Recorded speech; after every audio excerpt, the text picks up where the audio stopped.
Hey all, welcome to ShareTrack. This is Raj here. Friends, this is a free scripted video. I'm going to talk to you about a question that I get asked very frequently by people who are very close to me and who do have a look at my portfolio. And the question is, why do you want to invest in genomics? It's constantly losing money. It's constantly in the red. Why do you want to put money in it? And friends, I'm very fortunate right now because I have a lot of investment discipline. So I haven't put everything in the kitchen sink into genomics. So I'm in a much better position because there are a lot of shares that are still profitable for me. And it's just the genomic corner which is red. So today in my video, I'm going to talk about all the reasons why I got into genomics investing. And I would like to hear from you guys, what is your rationale for it and what are you expecting? So with that said, let's get started.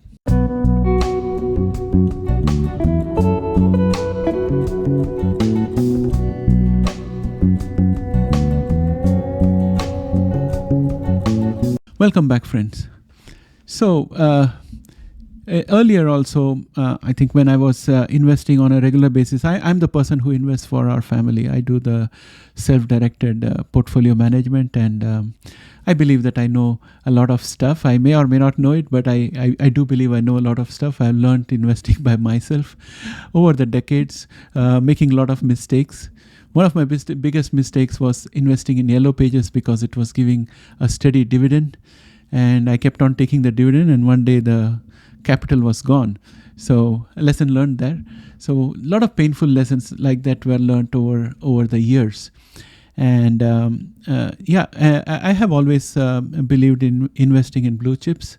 That's the way I like to invest my money.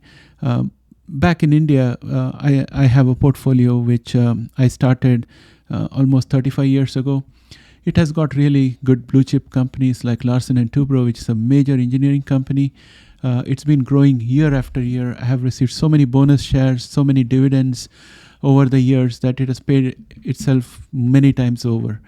And I have shares of Nestle, which is again a blue chip company, great dividends.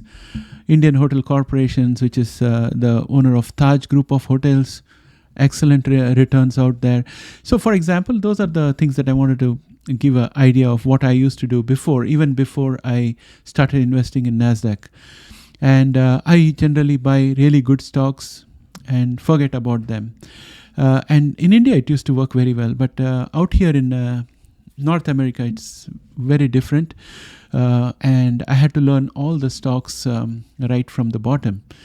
And I had to get familiar with the various companies.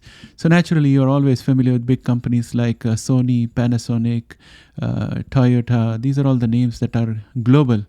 But once you come into North America, then you get to know other companies which are big in NASDAQ. So it was a learning curve. And a couple of decades ago, I started investing in NASDAQ. And over the years, I have got familiar with many companies.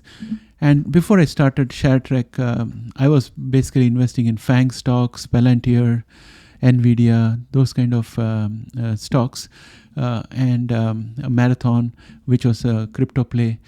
So a lot of times my portfolio was in the red, and I still had some amount of discipline in terms of not putting all money in risky stocks. So things were slightly better, but I've lost a lot of money in the stock market over the years and learned a lot of bitter lessons. And after I started ShareTrack, I was basically talking about the FANG stocks and all, and I covered CRISPR Therapeutics, and the rest is history. We have been into genomics, and that was my introduction to genomics. And I decided to put my money where my shows were.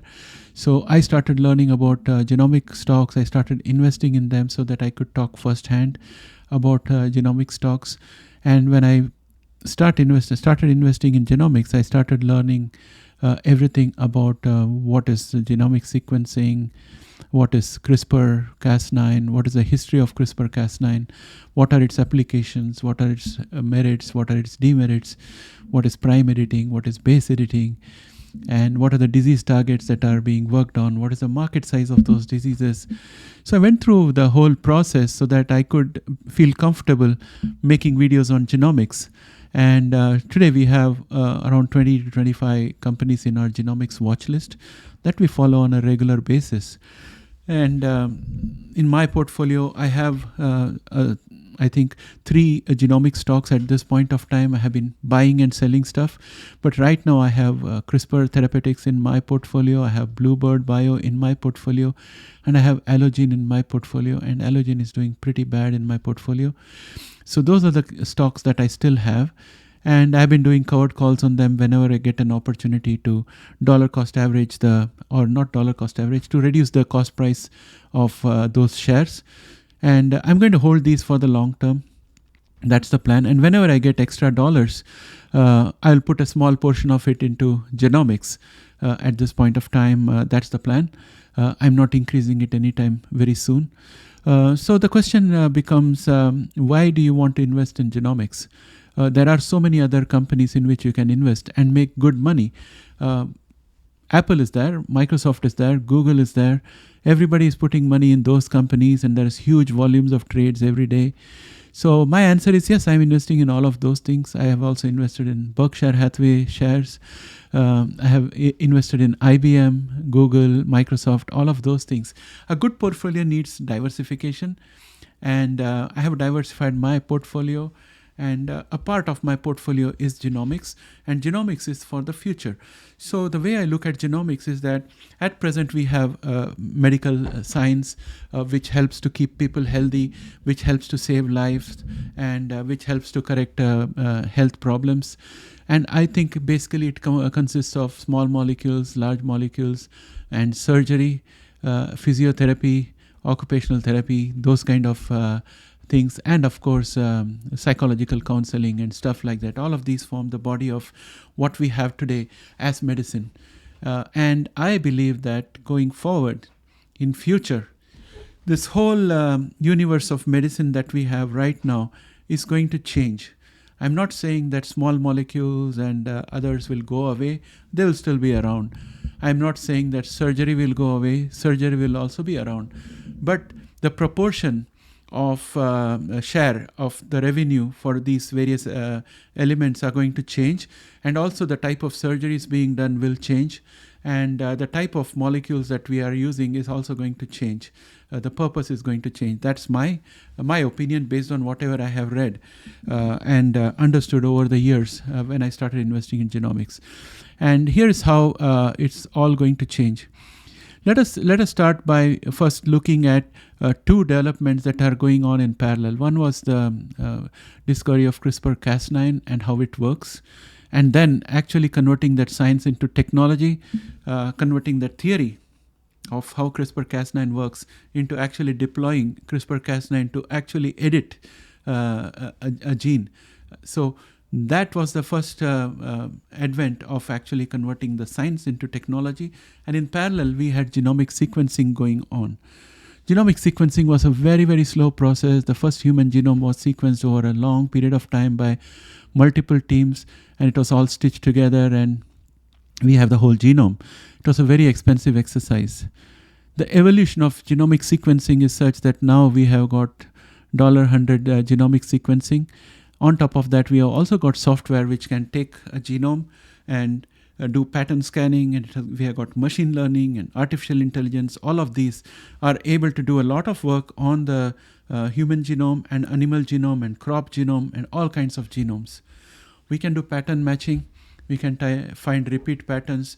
We also identified areas of the DNA where edits are not to be done because that is carcinogenic.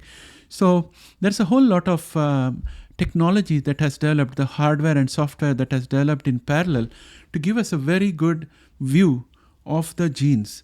Now there is a lot of work going on to find out the functions of various genes and the interplay between genes. And that's going to be the complicated part, and the body of knowledge that is accumulated out there is going to give us a whole blueprint of the human operating system, which I believe is written in nucleotides, and the transaction in that is done through proteins, various kinds of proteins which join together, which separate from each other and do various functions. So that's the way I look at the human body. And when you look at the human body that way, and then you look at CRISPR-Cas9, and then you think that a particular disease like sickle cell disease is caused because a particular gene has got a couple of defects, and you know that you can send CRISPR-Cas9 or some editing molecules through a delivery mechanism to that location and make that change and cure the disease. It opens up a whole world of opportunities, and that's exactly what CRISPR Therapeutics has done. That's exactly what Bluebird Bio has done with Zynteglo and Skysona, and it's already working in the field. But these things take time. We have just scratched the tip of the surface when it comes to genomic medicine, and we are picking on the low-hanging fruits, in my opinion, which can be easily rectified and done. A couple of edits here and a couple of edits there. In future, there will be more complex genetic editing where we are going to look at 15 or 20 different genes, locations in the DNA, make all those changes simultaneously to cure some other diseases. And at this point of time, the FDA does not allow germline edits. So edits cannot be inherited. So if someone is born with a genetic defect, they can be fixed. But once we have more understanding of genomics and more understanding of what combination of genetic mutations cause various syndromes, we'll be able to eliminate a whole lot of suffering for humans. And that I also envisage a future where even fetuses with genetic defects could be cured at the inception itself, so that they develop as healthy fetuses and healthy babies, and things can go in that direction as well. But we are a long way away from that, in my opinion. There is plenty of work needs to be done. And when all these things happen over the next decade or two, what's going to happen is that we will be having genomic cures for genetic diseases. We'll also be having geosecurity kind of products which are going to help us to keep track of all the pathogens in the planet, and we'll have a proactive approach to handling those pathogens, because as soon as they are detected, we'll be able to sequence their genome. We'll be able to find their markers, and we'll be able to create vaccines that can neutralize them and protect us and the crops and the livestock. So we are heading towards that kind of a future, in my opinion. And in that future, 20 years from now, I propose that what we are going to see is that we may still have small molecules and other things for headaches, maybe upset stomach or things like that, which are transitory in nature and which are, opportunistic infections that happen here and there. But for bigger things like sickle cell disease or Alzheimer's or maybe Parkinson's and all, we would have found some kind of genetic cure which will fix things for us. And also I think HIV will be conquered, and we would have put a control on it. And once HIV is under a lot of control and low viral load on most peoples, it will be phased out of human species, and it will continue to be probably in felines and apes. That's a problem for the future. But as far as humans are concerned, we would be rid of HIV. That's the thing that I see in future, 10 to 20 years down the line. And the surgeries that will happen would also be new types of surgeries where we would have scaffoldings on which we will take stem cells and we are going to grow organs, which would then be transplanted into the body to replace defective organs. So this is one kind of surgery that might happen. And in case of cosmetic surgery, we could put scaffoldings and grow earlobes and nose parts, and also that corrective surgery after burns or corrective surgery after accidents can be done, and the face and other identifying characteristics can be restored to where they were before. So those kind of things may also happen going forward. And there was a subscriber of ours who was lamenting that, people are, I wouldn't say lamenting, but he was he was a bit, I would say, dismayed by the fact that there are such big diseases that scientists are focused on right now, that graying of the hair and falling of hair because of a particular kind of disease that he was suffering from is not going to be addressed. But I'm thinking that as we go ahead and pick up all the low-hanging fruits and curing all those life-threatening diseases for which we don't have any cure right now, but we can find cure in genomics, those things will be tackled first, and then we'll have all the other non-life-threatening diseases which are equally disturbing psychologically for people who suffer from that, like things like psoriasis or things like dandruff on the scalp and losing hair. Those kind of conditions will all be addressed. And once we are very comfortable for 2 or 3 decades with genomic medicines in correcting diseases, then I think the FDA might allow doing germline edits and phasing out many genetic defects from the human race itself. That's something I visualize in the future. So friends, if someone was to ask me, why are you investing in genomics?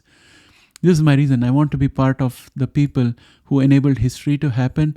So when I invest in genomic companies, I'm putting a vote of confidence on the scientists who are working on genomic research. I'm putting my confidence on a future economy in which I want them to play a bigger part. And I'm believing in science and voting with my dollars. So that's the way I'm looking at it. I may lose some money here and there, but in the long run, I am investing in the building blocks of a future economy, which is going to be a multi-billion-dollar economy, and which is going to improve the quality of life for people, which is going to cure HIV, which is going to cure sickle cell disease and Parkinson's disease, and many diseases which are ravaging many families over generations. So I'm investing in those things, and that's my rationale for investing in genomics. And that's why I believe in CRISPR therapeutics. That's why I believe in Bluebird Bio, in Beam Therapeutics, in Orbital and Prime Medicine. These are all companies which are going to be the big players of the future. And so that's my reasons for genomics. That's why I think one has to invest in genomics. And when one does invest in genomics, I think you should not put 100% of your investments in there. You should do risk analysis. Well, I'm going to quickly bring about maybe in another week or so, I'll have a video which is going to be talking about assessing your risk profile and allocating your portfolio. So I'm going to work towards creating a video for that so that you can have a properly balanced portfolio.